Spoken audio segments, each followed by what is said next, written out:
Dans un entretien accordé au magazine Elle à paraître ce jeudi 20 juillet, Laura Smet se livre en toute sincérité sur les épreuves qu'elle a surmontées dans sa vie. Elle évoque le décès de son père, Johnny Hallyday, et les histoires d'héritage qui ont déchiré sa famille. En décembre 2017, Johnny Hallyday est décédé. L'icône du rock français a laissé derrière lui sa femme, Laetitia et ses enfants, David, Laura, Jade et Joy. Mais, après sa mort, sa famille s'est déchirée et deux clans se sont affrontés, celui de Laetitia et ses deux filles adoptives et celui des premiers enfants de Johnny.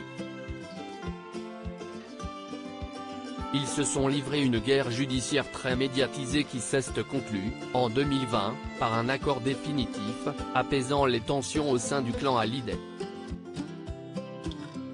Laura Smet, si est-il la première fois que je subis un tel malentendu? Ce jeudi 20 juillet, Laura Smet évoque l'histoire d'héritage dans un entretien accordé au magazine Elle.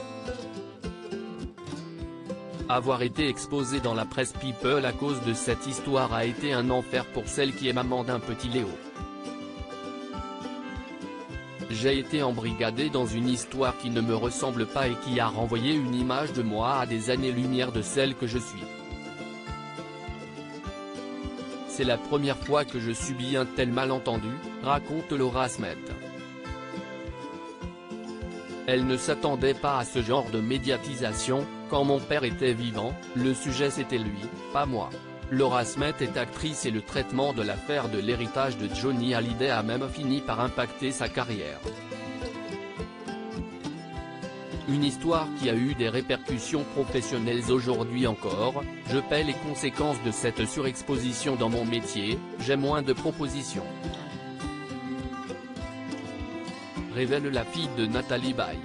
Laura Smet fait même un parallèle avec la séparation de ses parents. Quand notre vie personnelle prend trop de place, ça coupe l'imaginaire des réalisateurs, je le comprends très bien. Mais mon métier me manque énormément, conclut la comédienne. Heureusement, aujourd'hui cette affaire est derrière elle et sa relation avec sa belle-mère Laetitia se serait même arrangée. De l'héritage de la rockstar, Laura récupère quelques affaires personnelles, et partage la moitié des biens immobiliers avec son demi-frère et ses demi-sœurs. L'autre moitié a été conservée par Laetitia, qui doit aussi rembourser la dette laissée par Johnny, estimée à 30 millions d'euros.